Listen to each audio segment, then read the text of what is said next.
লাল লাল ঝাল ঝাল মটন কষা, সাথে আবার আলু। কার কার ভাল লাগে মাটন দিয়ে আলু? মাটনের সাথে আলুটা হচ্ছে বাঙালিদের আবেগ। একে আমি আগে থেকেই ম্যারিনেট করে রেখেছি। ম্যারিনেটের জন্য আমি নিয়ে নিয়েছি পেঁয়াজ কুচি, হলুদ গুঁড়ো, লঙ্কার গুঁড়ো আর সর্ষের তেল দিয়ে ভালো করে ম্যারিনেট করে নিয়েছিলাম।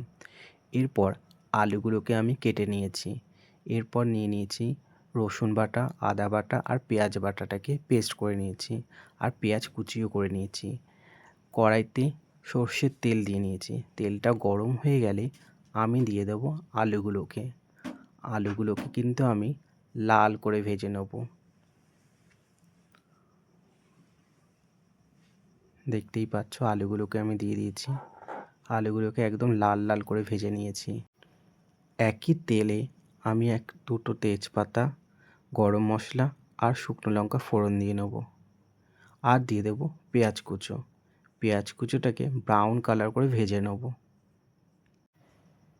এরপর দিয়ে দেবো পেঁয়াজ বাটা, রসুন বাটা আর আদা বাটা। ভালো করে কষিয়ে নেব যতক্ষণ না তেল ছাড়ছে। মশলাটা কষানো হয়ে গেলে এরপর আমি দিয়ে দেবো হলুদ গুঁড়ো, লঙ্কার গুঁড়ো আর ধনের গুঁড়ো আর জিরের গুঁড়ো দিয়ে ভালো করে কষিয়ে নেব। এরপর দিয়ে দেবো ম্যারিনেট করে রাখা মাটনটাকে।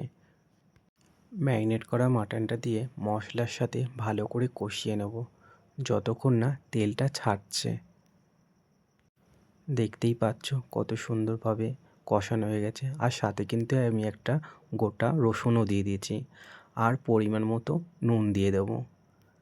কষানো মাংস দিয়েই এক থালা ভাত খাওয়া হয়ে যাবে। আমার তো খুব ভালো লাগে কষানো মাংস দিয়ে ভাত খেতে, গরম গরম ভাত। মাংসটা খুব সুন্দরভাবে কষানো হয়ে গেছে। ঝালের জন্য দেব 4টে কাঁচা লঙ্কা।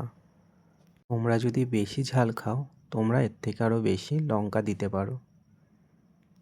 কষানো হয়ে গেছে, এবার আমি কষানো মাংসটা প্রেসার কুকারে দিয়ে নেব, আর দিয়ে নেব পরিমাণ মতো জল। আমি কিন্তু এখানে 6টা সিটি দিয়ে নিয়েছিলাম। 6টা সিটিতে মাংসটা খুব সুন্দর নরম হয়েছে।